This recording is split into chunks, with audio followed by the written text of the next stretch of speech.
अस्सलामुअलैकुम and good evening. मैं हूं महर बुखारी। आलमी मालियाती इदारे का वफ्द इस वक्त पाकिस्तान में मौजूद है। मिशन रियासत पाकिस्तान के 6 कलीदी शोबों में करप्शन और कमजोरियों का जायजा ले रहा है कि जिसका आगाज कानून की हुक्मरानी और अदालती निज़ाम के मुआयने से हुआ है। आज chief justice of Pakistan Yahya Afridi ने वजारत खजाना की दरख्वास्त पर सुप्रीम कोर्ट में आलमी मालियाती फंड के खसूसी वफ्द से मुलाकात की है।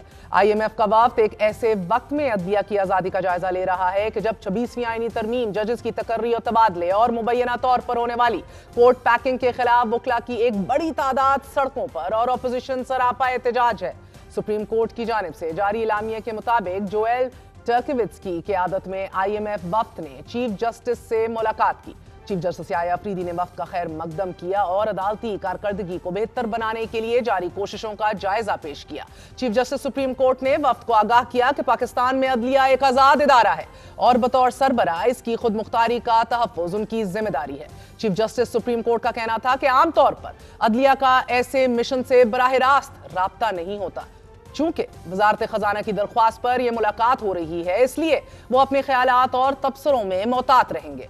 अलामिया के मुताबिक चीफ जस्टिस याया अफरीदी ने आला सतही अदालती तकर्रियां, अदालती एहतसाब और जुडिशल कमीशन की तंजीम नौ के बारे में वफ्द को बताया। IMF वफ्द से मुलाकात के बाद सहाफियों से गैर रस्मी गुफ्तगू करते हुए चीफ जस्टिस सुप्रीम कोर्ट का कहना था कि हमने IMF वफ्द को बताया है कि आप बेहतरीन वक्त पर आए हैं। हमने वफ्द को अदालती रिफॉर्म्स और नेशनल जुडिशल पॉलिसी से आगाह किया। वफ्द ने प्रोटेक्शन ऑफ प्रॉपर्टी राइट से मुताल्लिक तजावीज दी और वफ्द को यह बताया गया कि हाई कोर्ट्स में जल्द समाअत के लिए बेंचेस बनाएंगे। एक सवाल के जवाब में चीफ जस्टिस याया अफरीदी का कहना था कि इमरान खान जो हमसे चाहते हैं वो आर्टिकल 184 की शिक 3 से मुताल्लिक है। मैंने कमेटी से कहा कि इस खत का जायजा लेकर फैसला करें। बानी PTI का खत जजेस आईनी कमेटी को भिजवाया है, वो तय करेंगे कि यह मामला आर्टिकल 184 की शिक 3 के तहत आता है, लिहाजा इसे आईनी बेंच ने ही देखना है। अदलिया में इख्तलाफात को खत्म करने के लिए इकदामात से मुतल्लिक सवाल पर चीफ जस्टिस याया अफरीदी का कहना था कि खत लिखने से मुतल्लिक पुरानी आदतें जल्द ठीक हो जाएंगी और आहिस्ता आहिस्ता सब ठीक हो जाएगा। मैंने जजेस से कहा कि सिस्टम को चलने दिया जाए, सिस्टम को ना रोकिए। मैंने कहा कि मुझे जजेस लाने दीजिए। 4 जजों का खत अभी खोला भी नहीं था, देखा टीवी पर चल रहा है। न जाने इंतजार क्यों नहीं करते, पैनिक कर जाते हैं। खत लिखने वाले जजेस को इंतजार करना चाहिए था। सुप्रीम जुडिशल काउंसिल की हर मीटिंग में मुदाखलत की बात एजेंडा आइटम नंबर 1 पर होती है। मैं अपनी बात मुतलका फोरम और वक्त पर करता हूं। चीफ जस्टिस सुप्रीम कोर्ट का कहना था कि जुडिशल कमीशन में तब्दीली आई है। खूबसूरती यह है कि कोई भी जुडिशल कमीशन मेंबर नाम दे सकता है। बहुत अच्छे जजेस आ रहे हैं और अगर कल बॉयकॉट ना करते तो एक और अच्छा जज सुप्रीम कोर्ट में आ जाता। चीफ जस्टिस ने कहा कि जजेस का हाई कोर्ट से तबादला और सीनियरिटी 2 अलग अलग मामलात हैं, इन्हें मिक्स ना कीजिए। जुडिशल कमीशन के इजलास में अपनी राय दे चुका हूं, मेरी राय पर अदालती नजरसानी हो सकती है। जस्टिस मियां गुल हसन औरंगजेब को सुप्रीम कोर्ट लाने का हामी हूं। मेरे भाई जजेस जो कॉर्पोरेट केसेस करते थे वो आजकल केसेस ही नहीं सुन रहे, काम नहीं कर रहे। जस्टिस मियां गुल हसन औरंगजेब टैक्स केसेस में एक्सपर्ट हैं, उन्हें कायम मकाम जज के तौर पर लाया गया। जुडिशल कमीशन के आइंदा इजलास में उनका नाम दोबारा ज़ेरे गौर होगा। चीफ जस्टिस याया अफरीदी का कहना था कि कोर्ट पैकिंग का इल्जाम और तासुर गलत है। IMF के वफ्द की पाकिस्तान आमद से कबल वजारत खजाना ने तस्दीक की थी नाजरीन कि IMF का मिशन रियासत के 6 कलीदी शोबों में करप्शन और कमजोरियों का जायजा लेगा। इन शोबों में मालियाती governance, central bank governance and operations, fiscal sector निगरानी, मार्केट रेगुलेशन और कानून की हुक्मरानी भी शामिल है। IMF मिशन जुडिशल कमीशन और सुप्रीम कोर्ट ऑफ पाकिस्तान समेत 19 वजारतों, महकमों और इदारों के नुमाइंदों से मुलाकात करेगा कि जिसके हवाले से सेनेटर रजा रबानी ने खुले खत के अंदर शदीद मुखालिफत और तनकीद की हुकूमत पे। IMF मिशन अगले हफ्ते जुडिशल कमीशन के साथ मीटिंग करेगा कि जिसमें जजेस की तकर्री के तरीकाकार पर भी बातचीत होगी। एक ऐसे वक्त में कि जब IMF पाकिस्तान के 6 कलीदी इदारों की कारकर्दगी का जायजा ले रहा है। ये सवाल अपनी जगह अहम है कि IMF को इदारों की कारकर्दगी का मुआयना करने की इजाजत क्यों कर दी गई, और यही सवाल सेनेटर रजा रबानी भी उठा रहे हैं कि जिसकी वजाहत हुकूमत ने यह पेश की है कि यह इकदाम IMF के दायरे इख्तियार में आता है। IMF के इस डोमेन पर इत्तफाक करते हुए तहरीक इंसाफ ने भी फैसला किया है कि बतौर ऑपोजिशन जमात आम इंतखाबात और 26वीं आईनी तरमीम का मामला आलमी मालियाती फंड IMF के वफ्द के सामने उठाया जाएगा। इमरान खान की हदायत पर तहरीक इंसाफ पर मुजालिम का डॉसियर भी IMF को पेश कर दिया जाएगा।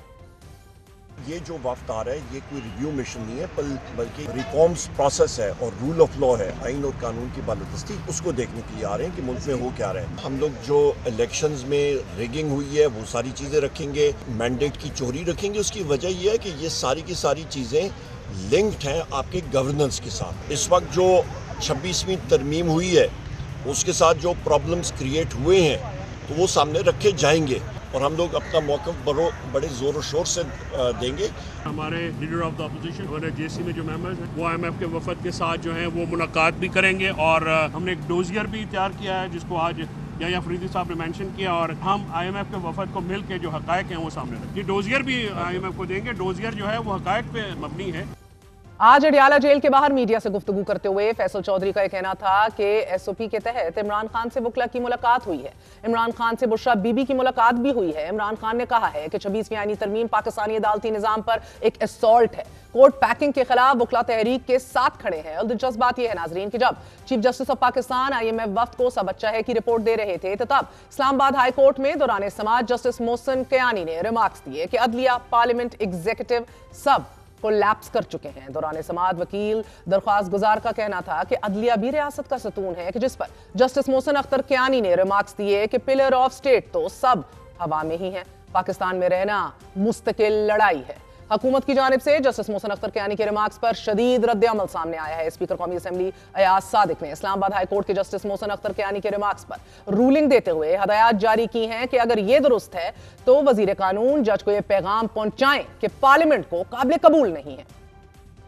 आज मीडिया में मैंने एक रिपोर्ट देखी है जिसमें एक ऑनरेबल जज इस्लामाबाद हाई कोर्ट के उन्होंने कमेंट किया है कि उन्होंने पार्लियामेंट का नाम यूज किया है, एग्जीक्यूटिव और जुडिशरी का, कि ये कोलैप्स कर गई। Nobody has a right to give a statement against the parliament of Pakistan. This is our prerogative. I hope this is not true. If this is true please convey to that honourable जज this is not acceptable to the parliament. अगली बात भी बता दूं, 2014 में भी ये drama हुआ था, मेरे साथ हुआ था, मैं इसी कुर्सी पे बैठा था, जो कहते थे जाली पार्लियामेंट है। जब 2018 की पार्लियामेंट आई तो जाली नहीं थी, 2013 की भी जाली थी और 2024 की भी जाली है। ये इस तरह नहीं चलता सिस्टम।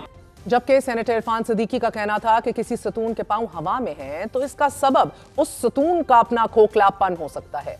हुकूमत और ऑपोजिशन दोनों IMF के डोमेन से मुतल्लिक सेम पेज पर हैं, बल्कि तहरीक इंसाफ 2 कदम आगे जाकर अपने सियासी मुस्तकबिल का मुकदमा IMF के वफ्द के सामने रखने जा रही है। इसकी वजह तमाम फ्रीकैन से मायूसी है या कोई और? तहरीक इंसाफ पहले भी एक खत IMF को तहरीर कर चुकी है। इसी हवाले से सबसे पहले बात करेंगे, हमारे साथ 2 सीनियर रिपोर्टर्स मौजूद थे जिनका अलग अलग इंटरव्यू किया गया, हसनात और अब्दुल क़य्यूम सिद्दीकी। हसनात, आपसे आगाज करूंगी, फरमाई दीजिएगा कि आज IMF के वफ्द की चीफ जस्टिस से मुलाकात तो हुई है, लेकिन एजेंडा जरूर पहले शायद पहुंचा दिया होगा। IMF से मुलाकात के बाद इतनी तफसीली गुफ्तगू चीफ जस्टिस की करना, 3 चीजों पर अपडेट करना, क्या IMF वफ्द ने चीफ जस्टिस और सीनियर जजेस से क्या इमरान खान के केसेस और खत के हवाले से भी स्पेसिफिकली बात की होगी कि चीफ जस्टिस ने इन बातों का सहाफियों से भी जिक्र किया? और क्या वजीर आजम शहबाज शरीफ ने जो खत लिखा है जिसका इससे पहले ना जिक्र हुआ है ना तस्दीक हुई है, उस हवाले से आपके पास क्या खबर है? देखिए, चीफ जस्टिस याया अफरीदी को एक मामले में तो अप्रिशिएट करना चाहिए कि वो अब जब भी कोई बड़ी डेवलपमेंट होती है तो सहाफ़ियों को बुला के कम से कम वो जो अपना वर्जन है वो बताते हैं। माजी में इस तरह नहीं रहा। आज दूसरी उनके साथ ये सिटिंग थी और जब भी कोई इशू चल रहा होता है उसको वो बात करते हैं। तो आज भी उन्होंने कहा कि 3-4 इश्यूज मैंने आप को उस हवाले से बताना है। एक, उन्होंने IMF का जो डेलीगेशन मिला है उनको, चीफ जस्टिस याया अफरीदी को, तो वो उन्होंने कहा कि मैं समझता हूँ कि पब्लिक को पता हो कि क्या बात हुई। तो एक तो उन्होंने कहा जी कि जो IMF का कंसर्न थे कि इन्वेस्टमेंट, फॉरेन इन्वेस्टमेंट की सिक्योरिटी हो, सिक्योर हो, उस हवाले से हमने कहा कि हम ऑलरेडी इकदाम कर रहे हैं। दूसरा जो बड़ी बात है वो ये है कि जजेस की अपॉइंटमेंट के हवाले से भी याया अफरीदी और IMF की डेलीगेशन की बात हुई। ये एक ऐसी चीज़ है जो पहली दफ़ा इस तरह का मामला IMF टेकअप कर रहा है कि जजेस की तकर्रियाँ आला-दिया में।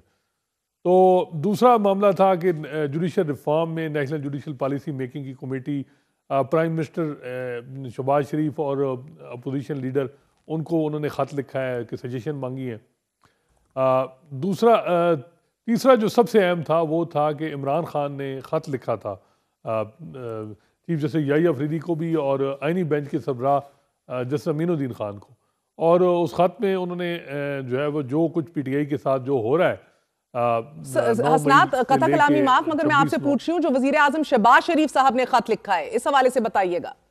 देखिए वो तो कह रहे हैं कि जी उन्होंने कहा कि जी आपको रिफॉर्म के लिए हमारी क्या हेल्प चाहिए, क्योंकि यहाँ ये बात होती है जब कुछ इंटरनेशनल इदारे सवाल उठाएंगे जी पीटीआई के साथ जो हो रहा है ये क्या हो रहा है, तो कहा जाता है ये तो अदालतें कर रही हैं।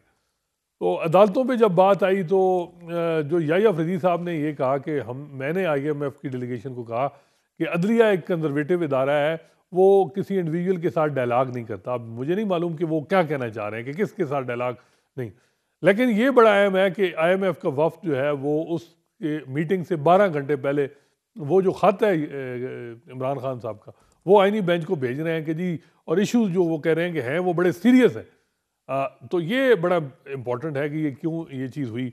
और जजेस की अपॉइंटमेंट पे भी बात होनी। अब ये उन्होंने नहीं बताया कि क्या अपॉइंटमेंट, क्योंकि मौजूदा जो अगर निज़ाम देखें 26वीं तरमीम उसके वो ख़ुद बेनिफिशरी हैं। एक दूसरा वो कहते हैं जी मेरा एक मिजाज है, मैं एक हद तक चीज़ें जो है वो उस तरह का रिएक्ट नहीं करता जिस तरह दूसरे करते हैं, मेरी ओपिनियन होती है, मैं अपनी ओपिनियन एक्सप्रेस कर देता हूँ। तो बहरकफ ये मीटिंग है, इसके साथ जो ये ख़त का मामला स्पुर्द करना आइनी बेंच को, ये इंटरेस्टिंग है। अब्दुल कयूम सिद्दीकी साहब फरमाइएगा, जो ब्रीफिंग दी उसके अंदर चीफ जस्टिस याहिया अफरीदी ने जो जिन जज साहिबान ने खतूत लिखे हैं इसको पुरानी आदात करार दिया इस खत किताबत के सिलसिले को, और पैनिक होने का जिक्र किया कि जजेस पैनिक हो जाते हैं। क्या इन खतूत में जो रिजर्वेशंस और कानूनी नुकात का जवाब या हवाला दिया है, इसको डिसमिसिव तरीके से इसका हवाला देना, एक तासुर ये पाया जा रहा है कि नॉन सीरियसनेस या गैर संजीदगी से लिया जा रहा है इन खतूत को चीफ जस्टिस की तरफ से? नहीं, उन्होंने बड़े अपने संजीदगी से लिया। उसमें अगर मेरा ख्याल शायद उस तरह से शायद रिपोर्ट नहीं हुआ। चीफ जस्टिस ने कहा कि उनके 2 इश्यूज थे, उससे पहले भी उनकी मुलाकात हुई थी और ख़त वो खोलते उससे पहले मीडिया के ऊपर चल रहा था, उनसे बातचीत हुई। और अगर मेरे ब्रदर जजेस को कोई इश्यूज हैं तो मैं उसको हल करूँगा। और 2 इश्यूज थे उनके, एक तो ये कि लाहौर हाई कोर्ट से कुछ जज जो हैं वो ना सुप्रीम कोर्ट के अंदर आ जाएं, दूसरा सीनियरिटी का इशू है। और ये दोनों इश्यूज जो हैं वो हल कर दिए गए थे। लेकिन उनका ये कहना ज़रूर था, उनका ये कहना था कि जो जस्टिस गुल हसन औरंगज़ेब हैं उनके हवाले से, क्योंकि रूल्स के अंदर ये है कि वोटिंग हो चुकी थी, तो फिर ये सजेशन जो आई कि जस्टिस गुल हसन को लाना चाहिए। और साथ ही इसलिए कि कॉर्पोरेट और टैक्स के जो मैटर्स हैं जो जज साहिबान करते हैं वो आजकल उस काम को नहीं देख रहे, और मैंने सुप्रीम कोर्ट को चलाना है तो मुझे तो जजेस की ज़रूरत है। उनको जो जज साहिबान हैं उनके जो इश्यूज थे उन्होंने कहा ये हल हो गए। और इसका वाज़े तौर पे उन्होंने बड़े खुल के कहा कि जो इस्लामाबाद हाई कोर्ट से 4 जज साहिबान आए थे सीनियरिटी लिस्ट के हवाले से, उनके अंदर एक जज के ऊपर मुझे भी एतराज़ था और मैंने उसके ऊपर सीनियरिटी के इशू पर राय दी है। जहाँ तक ट्रांसफ़र का मामला है वो एक बिल्कुल अलग और कॉन्स्टिट्यूशनल मामला है। सीनियरिटी के ऊपर मेरी भी राय वही थी, और उसमें जो है वो उन्होंने कहा कि जस्टिस गुल हसन औरंगज़ेब ना सिर्फ ये कि chief justice Islamabad high court की दौड़ के अंदर भी शामिल हैं, और जो बाकी सीनियरिटी का इशू है उसके ऊपर उन्होंने अपनी राय दे दी है। हाँ, ताहम वो सब्जेक्ट टू जुडिशल रिव्यू है कि अगर अदालत उसके ऊपर जो भी फैसला करे वो उस मुकदमे को या उस बेंच के अंदर नहीं होंगे। तो ये इश्यूज तो जो उनके थे उनके मुताबिक ये हल कर दिए गए। तो फिर उसके बाद ये बाइकआउट समझ नहीं आता। उन्होंने कहा कि रूल्स के तहत और कमीशन के अंदर ये हमारी कमीशन की आईनी जिम्मेदारी है कि हम जो है वो जजेस की असामियां पूरी करें। तो ये हसनात जिस आईनी जिम्मेदारी का जिक्र भी वो आज कर रहे थे, हमने माजी में देखा यूसुफ रजा गिलानी, शाहिद खान अब्बासी, गो कि इवन इमरान खान ने भी चीफ जस्टिस से मुलाकात की अपने अपने अदवार में। अब वजीर आजम शहबाज शरीफ का भी चीफ जस्टिस को खत लिखना, जिस पर चीफ जस्टिस ने उन्हें भी और अपोजिशन लीडर को भी मुलाकात के लिए मदऊ कर लिया है। एक तो क्या गुफ्तगू मुतवक्के है, और सिस्टम को चलने दे का बार बार आज जिक्र किया याहिया अफरीदी साहब ने, सिस्टम को चलने दे का जिक्र जो किया, क्या ये जस्टिस मंसूर अली शाह, जस्टिस मुनीब के लिए पैगाम था? देखिए वो सिस्टम अदलिया का कह रहे हैं कि अदलिया का चलने दें, अदलिया में 26वीं तरमीम के बाद जज लग रहे हैं उनको रुकावट ना बने, हमें पेंडेंसी ख़त्म करनी है, सुप्रीम कोर्ट में जो है वो जजेस की ज़रूरत है, ये वो बात कर रहे हैं, वो दूसरे सिस्टम की बात नहीं कर रहे। लेकिन एक बात है कि वो क्योंकि उनके पास तो कोई पावर ही नहीं है, 184(3) का इख्तियार है ही नहीं उनके पास, आईनी बेंच के वो मेंबर ही नहीं है, तो याहिया अफरीदी साहब की ऐसा वो पोजीशन नहीं है।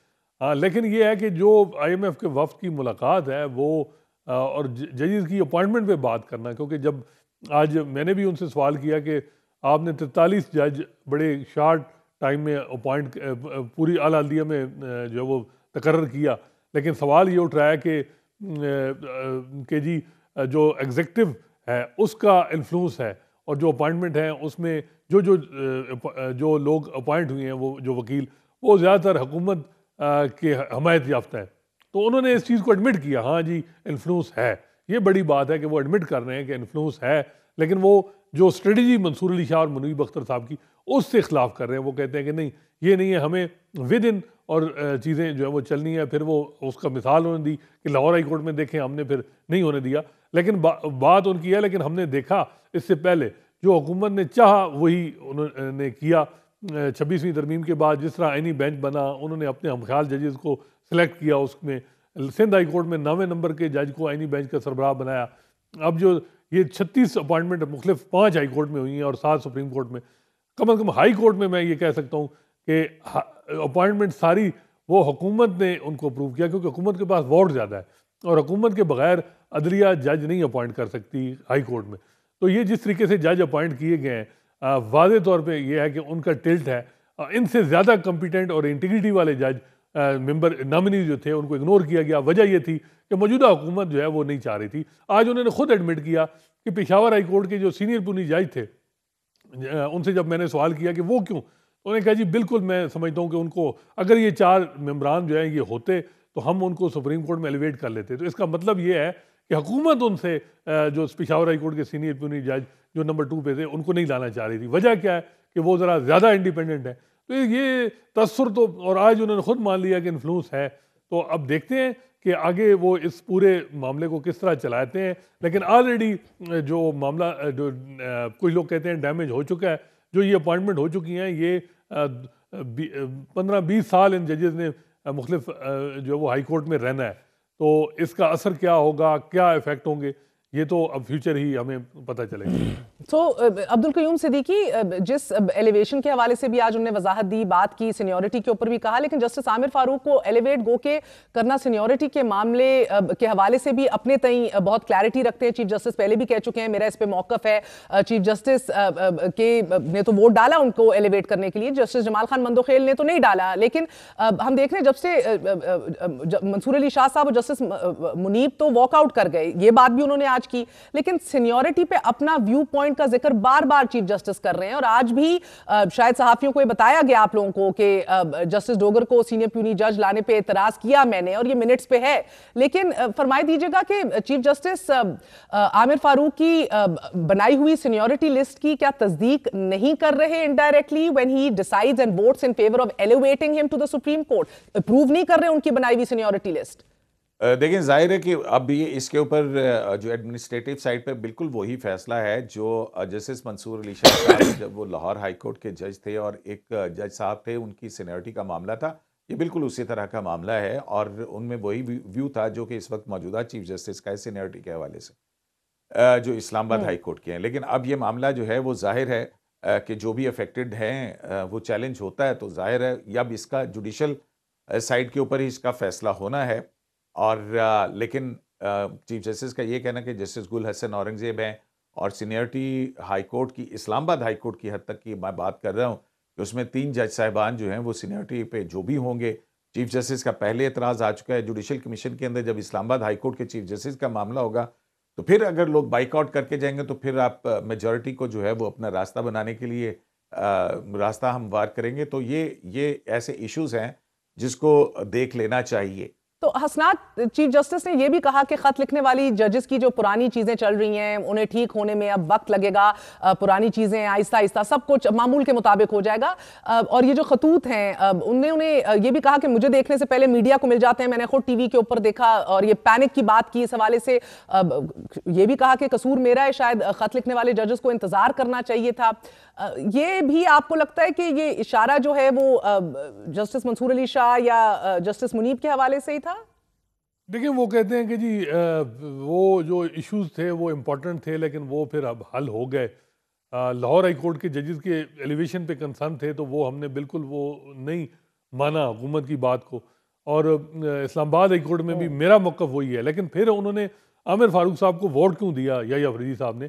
7 वोटों से आमिर फारूक सुप्रीम कोर्ट में आए हैं। अगर याहिया अफरीदी साहब उनको वोट ना देते तो आमिर फारूक साहब की एलिवेशन ना होती, क्योंकि पाकिस्तान बार कौंसिल के नुमाइंदे अख्तर हुसैन और जस्टिस जमाल मंदोखेल ने कहा कि जब तक सीनियरिटी का इशू डिसाइड नहीं होता तो इस्लामाबाद हाई कोर्ट से कोई जज सुप्रीम कोर्ट में एलिवेट ना किया जाए। तो ये याहिया अफरीदी साहब जो कहते हैं कि चलने दें, मेरा ख्याल है कि दूसरे जजेस ने भी देखा है कि एक तरफ जज जो है वो कोर्ट पैकिंग हो रही है, जज अपॉइंट हो रहे हैं, आईनी बेंच जो है वो जिस तरीके से हुकूमत अपनी मर्जी के बना रही है, और जो इंपॉर्टेंट केसेस हैं या तो वो फिक्स उनको फैसला हो। 26वीं तरमीम का केस जो है जिस तरीके से डिले किया गया, हालांकि मैं समझता हूँ सबसे पहले उस केस को सुनना चाहिए था। तो ये एक मामला है कि वो केसेस पे लगाएं, उनको डिसाइड करें।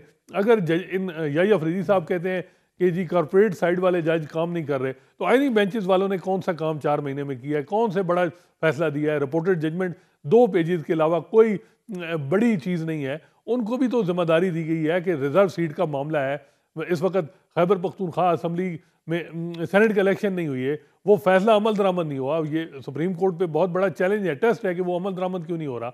उसका रिव्यू पेंडिंग है रिजर्व सीट केस में, वो क्यों नहीं डिसाइड हुआ। 6 जजेस का खत है, उस पर आईनी बेंच क्यों नहीं उस मामले को टेकअप किया। 26वीं आईनी तरमीम जैसे मैंने कहा कि उस केस को क्यों नहीं डिसाइड किया। तो सिर्फ मेरा ख्याल है कि याहिया अफरीदी साहब दूसरे जजेस पे सवाल उठा रहे हैं, तो आईनी बेंच से भी पूछें कि आपने क्या किया और आप इतने स्लो क्यों चल रहे हैं। तो अब्दुल कयूम सिद्दीकी साहब, अब ये जो कॉर्पोरेट साइड वाले जज काम नहीं कर रहे, ये जो बात उन्होंने आज की आप सहाफियों से, जस्टिस मियां गुल हसन औरंगजेब को एक्टिंग जज लगाने की दलील पेश की गई ना, तो ये भी एक्सपर्टीज के हवाले से देखा जाए, कॉर्पोरेट और टैक्सेशन वो तो जस्टिस मंसूर अली शाह और जस्टिस मुनीब की एक्सपर्टीज है। सो वही डायरेक्ट इशारा उन्हीं की बात थी कि ये दोनों काम नहीं कर रहे। या बिल्कुल, अगर हम देखें तो न सिर्फ ये मौजूदा चीफ जस्टिस कह रहे हैं, बल्कि इससे पहले के चीफ जस्टिस जो हैं वो भी कह चुके हैं। जब आपको याद होगा कि प्रैक्टिस एंड प्रोसीजर कमेटी के ऊपर मामला हुए थे और फिर ऑर्डिनेंस आया था, अमेंडमेंट हुई थी, उसमें फिर जब मंसूर अली शाह साहब ने ख़त लिखा था तो फिर बड़ी तफसील से उन्होंने बताया था कि कौन से जज साहब अब क्या कर रहे हैं। अब तो ये भी बात रिपोर्टेडली ये कही गई है कि जुडिशल कमीशन की मीटिंग के अंदर भी जब ये दोनों फाजिल जज साहबान उठ के जाना चाह रहे थे तो उनको बिठा के और कहा गया कि आप तो अभी इतनी छुट्टियां करके आए हैं। दूसरे जज साहब को कहा कि आप इतने बैरून मुल्क दौरे और इतनी छुट्टियां करके आए हैं, और अगर जज साहबान छुट्टियों के ऊपर ही रहेंगे तो फिर सुप्रीम कोर्ट ऑफ पाकिस्तान किस वक्त और कब क्या काम करेगी। तो ये जाहिर है कि उनका बिल्कुल इशारा जो है अपने साथी कोलीग जजेस की तरफ था। दूसरी तरफ उन्होंने कहा कि चीफ जस्टिस एक फादर फिगर होता है, उनके जो कंसर्न है उनको हमने हल भी किया, और जो हल है वो मुतल्लिका फोरम के ऊपर ही होना चाहिए, और उस पर मैंने अपनी राय दी। और हसनात, मोहसिन अख्तर कियानी क्यों नहीं बन सकते chief justice Islamabad high court? ये सवाल किया चीफ जस्टिस ने, यानी कि वो कह रहे थे कि अभी वेट कर लीजिए, क्यों नहीं बन सकते, शायद वो भी बन जाएं। आपको इम्कानात लग रहे हैं जस्टिस मोहसिन अख्तर कियानी के इस्लामाबाद हाई कोर्ट के चीफ जस्टिस बनने के? देखें, मौजूदा सूरत हाल में तो बड़ा मुश्किल लग रहा है, क्योंकि हुकूमत जो है वाज़ेह पोजीशन ले चुकी है इन 6 जजेस के हवाले से जो जिन्होंने ख़त लिखा था। और जैसा कि ख़ुद ही मोहसिन अख्तर कियानी साहब ने कहा था कि जी जो 26वीं तरमीम है वो उसकी वजह भी वो ख़त था, तो अपना इदारा उनके साथ उस एज सच नहीं खड़ा। वो कि आज याहिया अफरीदी साहब ने कहा कि मैंने जो ही जो है वो ओथ लिया उसी दिन इन 6 जजेस से मुलाकात की। सुप्रीम जुडिशल काउंसिल में रूल्स तब्दील कर रहे हैं कि इंटरफेरेंस जो होती है एग्जीक्यूटिव एजेंसी की तरफ से उसको कैसे रोका जाए। लेकिन जो है वो बज़ाहिर ये लग रहा है कि मोहसिन अख्तर कियानी साहब के चांसेस बहुत कम है। हुकूमत के वोट ज़्यादा हैं, 16 रुकनी जो कमीशन है उसमें अगर आप देखें तो मेजॉरिटी हुकूमत की है। हुकूमत किसी सूरत में भी मेरा नहीं ख्याल कि मोहसिन अख्तर कियानी साहब को चीफ जस्टिस के तौर पे कबूल करेगी। जिस तरह की आज उन्होंने कोई स्टेटमेंट रिमार्क दिए मोहसिन अख्तर कियानी साहब ने, उस पर जो रिएक्शन आया पार्लियामेंट की तरफ से वो भी आपके सामने है। जी जी बिल्कुल, वो सख्त रिएक्शन आया। मगर अब्दुल कयूम सिद्दीकी साहब, ये इस्लामाबाद हाई कोर्ट के ओरिजिनल जो 6 जजेस थे जिन्होंने खत लिखा था इंटरफेरेंस के हवाले से, उसका जिक्र भी किया है चीफ जस्टिस साहब ने आप सबसे। तो सुप्रीम जुडिशल काउंसिल में ज़ाब्ता अखलाक और code of conduct agenda number 1 पे है, उन्होंने कहा ये बात। क्या जजेस अपने कोड ऑफ कॉन्डक्ट की वजाहत ही सिर्फ करेंगे, सिर्फ वही मुतवक्के है, या कोई ऑफिशियल इन्वेस्टिगेशन की भी कोई उम्मीद की जा सकती है? देखिए, बहुत इसमें 2 चीज़ें हैं। जो जजेस का कॉन्डक्ट है, या किसको ज़ाब्ता अखलाक कहते हैं, जुडिशल कॉन्डक्ट जो है, उसके अंदर तो आपको याद होगा कि अभी पीछे काजी साहब के दौर के अंदर भी उसका आर्टिकल 5 जो है उसको अमेंड किया गया था। और अब ये जो मामला है उस पर उन्होंने कहा कि 26 अक्टूबर को हल्फ उठाने के बाद पहले दिन ही मैंने इन तमाम 6 जज साहिबान के साथ जो है मीटिंग की थी और उनका जो सुप्रीम जुडिशल, क्योंकि उनका ख़त सुप्रीम जुडिशल काउंसिल को है। अब इसमें एक दिलचस्प बात यह भी है कि जो अज़ खुद नोटिस हुआ था उसमें जस्टिस याहिया अफरीदी की अपनी राय है जो उन्होंने नोट दिया था, और उन्होंने कहा था कि ये इंटरफेरेंस होगी हाई कोर्ट के मामलात के अंदर अगर सुप्रीम कोर्ट अज़ खुद नोटिस लेते। उन्होंने कहा कि ये अज़ खुद नोटिस बनता ही नहीं है, तो इस पर तो वो अपना फैसला भी दे चुके हुए हैं, और दूसरी साइड पर जुडिशल साइड के ऊपर जो उनके कंसर्न्स हैं वो हैं। लेकिन कोई भी अगर कोई क्रिमिनल मामला है तो वो जाहिर है कि इन्वेस्टिगेट तो होगा, और वो सुप्रीम जुडिशल काउंसिल का इख्तियार पहले भी है। जैसे मुज़ाहिर अकबर नकवी के मौके पर हमने देखा कि जब उनके ऊपर जो इल्ज़ामात लगे थे उस हवाले से तमाम गवाहियाँ हुई थी, तमाम इन्वेस्टिगेशन जुडिशल कमीशन जो सुप्रीम जुडिशल काउंसिल है उसने अपनी पूरी कार्रवाई की थी और उसमें पूरा मौका फराहम किया गया था जवाब देने का, लेकिन वही शामिल नहीं हुए थे। तो सुप्रीम जुडिशल काउंसिल के पास ये तो इख्तियार है कि वो मुतल्लिका इदारों से इन्वेस्टिगेशन के लिए कह सकती है। और सिद्दीकी साहब, एक वाज़ेह दरार दिख रही है अब आला अदालत के अंदर। आपको लग रहा है कि जो तजवीज़ और हल दिया है याहिया अफरीदी साहब ने कि सिस्टम को चलने दो, यही हल है? एतराज़ात और बदएतमादी जो अरूज पे अभी दिख रही है ये खुद थम जाएगी? बिल्कुल आपकी तज्जिया जो है मैं इसको दुरुस्त समझता हूँ कि ये मामला जो हैं ये इस तरह से हल नहीं होंगे, क्योंकि अब जो जितनी ओपनली पोजीशंस ली जा चुकी हैं, बावजूद इसके कि 26वीं आईनी तरमीम जो है वो उसके ऊपर कॉग्निजेंस ले चुका है कॉन्स्टिट्यूशनल बेंच। इमरान खान साहब की जो शिकायत हैं वो भी चीफ जस्टिस ने आईनी बेंच को भिजवा दी हैं, क्योंकि 184(3) है, कॉन्स्टिट्यूशनल अमेंडमेंट है। कॉन्स्टिट्यूशनल अमेंडमेंट के अंदर 191A है जिसमें आईनी मामलात जो हैं वो आईनी बेंच ही सुनेगा। तो ये मेरा ख्याल है कि जजेस एक दूसरे से मिल भी रहे हैं। आज भी मुझे पता है कि जैसे जमाल मंदोखेल, जस्टिस मंसूर अली शाह साहब से उनकी आज फिर भी मुलाकात हुई थी, तो और इस बात का इजहार भी किया कि जज साहबान के साथ जो है वो हम कर रहे हैं और ये जो मामला है ये हल की तरफ जाएगा और सिस्टम जो है वो चलने दिया जाए। बल्कि उन्होंने कहा कि जो कोर्ट पैकिंग वगैरह की बात करें वो आईनी रिक्वायरमेंट है कि जुडिशल कमीशन ऑफ पाकिस्तान ने अपनी आईनी जिम्मेदारी पूरी करनी है। और दूसरा उन्होंने इशारा किया कि लाहौर हाई कोर्ट के जो 2 जज साहबान के हवाले से जिन पर एतराज़ था उस पे उनको भी नहीं लिया गया है। तो ये जो है वो एक ज़ाहिर है उनके मामलात कंसर्न हो रहे हैं, लेकिन उनका ये बिल्कुल कहना था कि अगर एक मौका कोई ऐसा इंसिडेंट है जैसा कि 26वीं आईनी तरमीम का हल नहीं होती उस वक्त तक जो है वो आइन के ऊपर अमल दरामद बंद कर दिया, तो ये नहीं हो सकता है, उसको एक पर्टिकुलर इवेंट से मशरूत नहीं किया जा सकता है। तो चीफ जस्टिस ऑफ पाकिस्तान तो बिल्कुल एडमेंट नज़र आते हैं कि जो आइन है, आइन और कानून के मुताबिक जो उनकी बतौर चीफ जस्टिस और सुप्रीम कोर्ट की जिम्मेदारियां वो पूरी करते चले जाएंगे। उनका जज साहबान का अपना मौक़िफ़ है, उनके सामने मुकदमात लगेंगे, वो समाअत करें या छुट्टियों के ऊपर जाएं। जज साहब जो हैं वो अब हाई कोर्ट के सुप्रीम कोर्ट के अंदर आ गए हैं और काम बहुत बहुत शुक्रिया अब्दुल क़य्यूम सिद्दीकी, हसनात मलिक। आपने गुफ्तगू सुनी। अहम खबर के साथ वक्फे के बाद हाजिर होते हैं।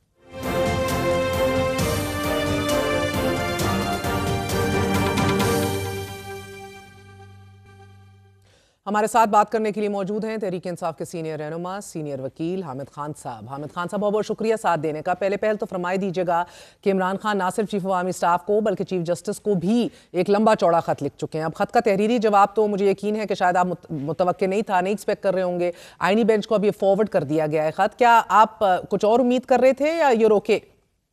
बहरहाल जो भी किया मैं समझता हूँ कि ठीक है। अब ख़त में जो चीज़ें उन्होंने कही हैं, ख़ास तौर पे जो अतिया के हवाले से, उस पर कोई ना कोई तो रिस्पांस होनी चाहिए। मेरा तो ख्याल था कि ये ख़ुद उस पर कोई शायद एक्शन ले, जैसे कि पहले बहुत सारे मामलात में chief justice suo motu notice लेते रहे हैं चीज़ों का जो उनके नॉलेज में लाई गई हैं, और फिर सुओ मोटो एक्शन लेके उसके लिए बेंच बना के प्रॉपर हेयरिंग भी देते रहे हैं। वो अगर करते तो ज़्यादा मुनासिब होता। और हामिद खान साहब, IMF वफ्द की चीफ जस्टिस से मुलाकात, फिर चीफ जस्टिस की IMF के वफ्द को ब्रीफिंग, 26वीं आईनी तरमीम के जरिए अदालती निज़ाम में इंटरफेरेंस या सियासी मुदाखलत पर सवाल उठते रहे। लेकिन IMF डायरेक्ट चीफ जस्टिस से जब ब्रीफिंग ले रहा है, चीफ जस्टिस ने आगाह किया कि ये मामूल की बात नहीं है मगर हम हट के कर रहे हैं। अब ये एक्सेप्टेबल है फिर, या फिर भी अदालती आज़ादी के साथ आपको लगता है खुद मुख्तारी का इशू है? बिल्कुल बनता है, और मैं समझता हूँ कि ये मामला यहाँ तक नहीं पहुँचना चाहिए था कि इंटरनेशनल एजेंसीज़ भी ये महसूस करें कि इस मुल्क का अदालती निज़ाम क्या है और आया काबिल एतमाद है कि नहीं, क्या यहाँ पर फॉरेन इन्वेस्टमेंट के लिए लोग आएंगे कि नहीं। तो ये सारे सवालात उभरे हैं। ये 26वीं तरमीम जो कि पाकिस्तान की तारीख़ का एक बहुत अलमनाक बाब है, वो इसमें अदालती निज़ाम को तहोतेक कर दिया है और आइन को जो है मसख़ किया गया है।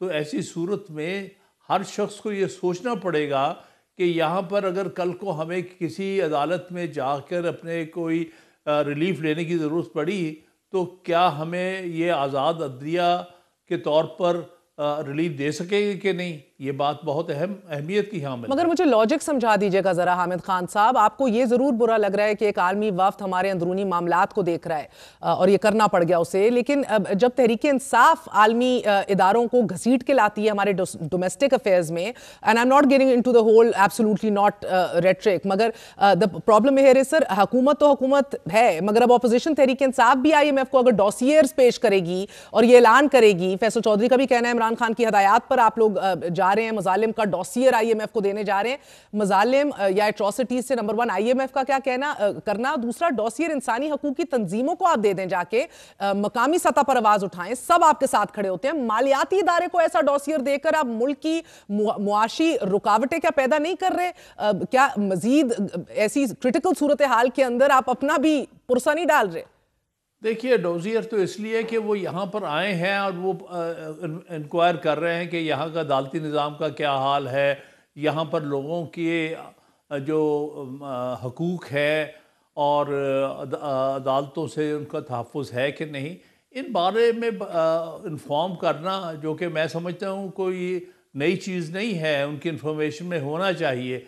लेकिन अगर कोई अपनी तरफ से कोई वाक़याती कोई डोजियर देते हैं तो उससे कोई ख़तरा नहीं, कि कौम को और मुल्क की सिक्योरिटी को तो कोई ख़तरा नहीं, वो तो एक डॉक्यूमेंट है जिससे कुछ हकायक सामने लाए गए बिल्कुल खतरा है और खतरा हो भी सकता है, और इसके ऊपर मजीद आगे चल के बात करते हैं सर, क्योंकि कल को अगर नथी कर दें इन चीजों से हमारी एड को, हम फिर डिफॉल्ट के दहाने पे खड़े हो जाएं और फिर आप लोग कहें कि इंटरफेरेंस क्यों है। आज अगर अदालती मामलात में इंटरफेरेंस बुरी लग रही है तो सर इधर से तो हमारा पूरा मालियाती निजाम वाबस्ता है इससे, आप मजालिम की एक डॉसियर हैंड ओवर कर रहे हैं सर। अब पहले सर ये बताइएगा खान साहब कि आपके वकला तहरीक चलाने की कॉल है, बहुत बार्स ने अनफॉर्चुनेटली मुस्तरद कर दिए सिरे से, आपके मुतालबे को रिजेक्ट किया जा रहा है, ये नाकामी का सामना जो करना पड़ रहा है, स्ट्रैटेजी गलत है या फिर आपकी क़यादत में वकला साथ खड़े नहीं होने को तैयार? आज पहली बात आपको क्लियर करूं कि PTI का कोई ताल्लुक नहीं है वकला मूवमेंट से, वो वकला चला रहे हैं,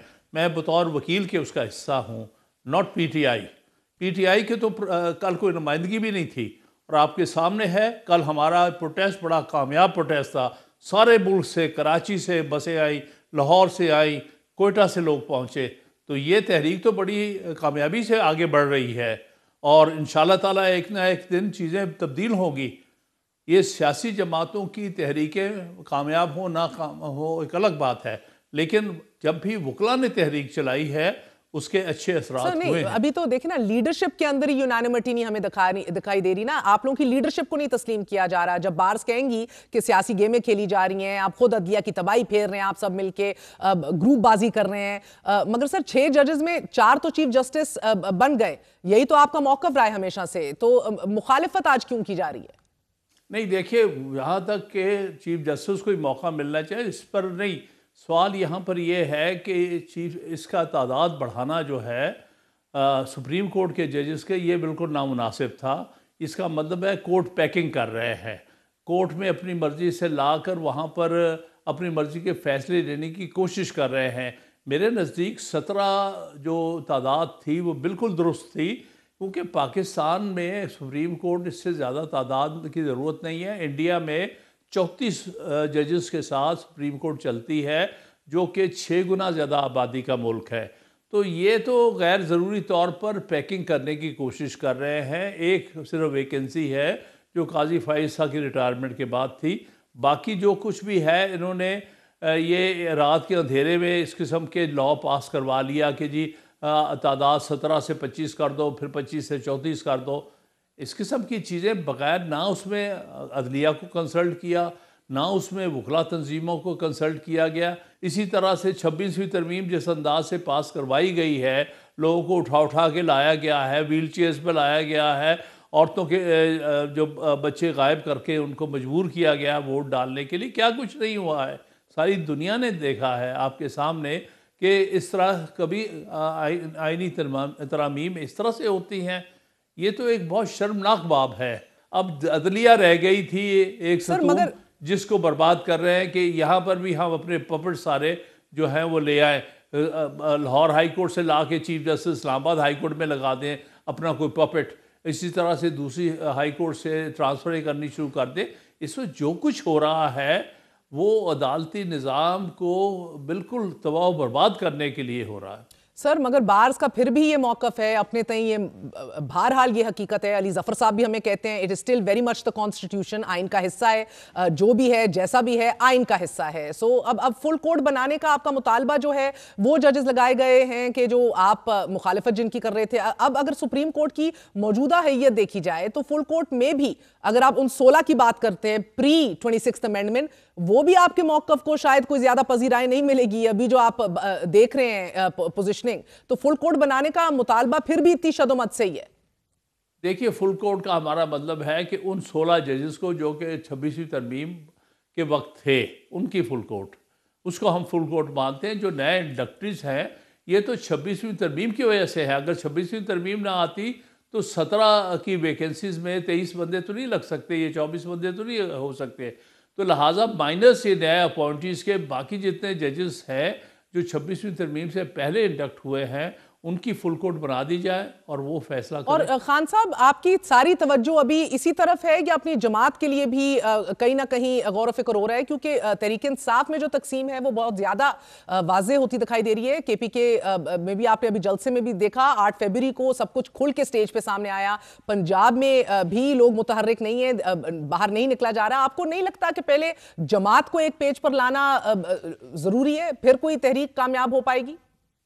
देखिए, बात यह है कि इस वक्त जिस कदर जुल्म पिछले 2 सालों में पार्टी के साथ हुआ है, अब पार्टी की जितनी सही लीडरशिप है वो सारी तो अंदर है। यानी चेयरमैन भी, यानी इमरान खान साहब भी, शाह महमूद कुरैशी साहब भी, पंजाब की जो लीडरशिप है यास्मीन राशिद साहबा वो भी, और भी मुतअद्दिद जो लीडर्स हैं उनको तो अंदर किया हुआ है। और इस तरह से इमरान खान से मिलने की इजाज़त भी नहीं दी जाती, जिनको वो नहीं चाहते कि वहाँ से मिले। मुझे बताइएगा, एक तरफ एक लीडरशिप आपकी वाकई अंदर है, मगर आप सब बाहर हैं, जो बाहर हैं वो भी किरदार नहीं अदा करते हुए दिखाई दे रहे, और पैरेलल जो सूरत हाल जुडिशल साइड पे चल रही है, मुझे बता दीजिएगा कहीं ना कहीं आपको मामलात सिमटे हुए उम्मीद है कि सिमट जाएंगे या सूरत हाल एक ब्रेकडाउन की तरफ जाती दिखाई दे रही है? देखिए, हमारी कोशिश तो ये है कि सिमट जाए, क्योंकि हम चाहते हैं ये इंस्टीट्यूशन जो है ये बच जाए और मजबूत हो जाए, आज़ाद हो जाए, ताकि लोगों को रिलीफ दे सके, लोगों के बुनियादी हकूक़ का तहफ़्फ़ुज़ कर सके। हम तो यही चाहते हैं। लेकिन जो इस वक्त पॉलिटिकल पार्टीज़ वो इसको कमज़ोर और नाकारा करना चाहती हैं, जो मुल्क के लिए अच्छा नहीं है, जो लॉन्ग रन में बहुत नुकसानदेह होगा पाकिस्तान के लिए। अब मुझे बताइएगा हामिद साहब, इमरान खान को क्या तीसरा खत लिखना चाहिए चीफ ऑफ आर्मी स्टाफ को, जबकि वाज़ेह उधर से पैगाम आ गया है कि जनाबे वाला वो सियासी रास्ता है, अपने कॉलीग से बात कीजिए? देखिए, मेरे नज़दीक तो इनको ख़त लिखने की इस्टेब्लिशमेंट को ख़ास तौर पे या फ़ौज के सरबराहों को ज़रूरी नहीं है। मेरा ख्याल है वो उनको अप्रोच नहीं कर रहे, वो इस तरह से अपना एक पॉइंट ऑफ व्यू जो है वो पब्लिक कर रहे हैं।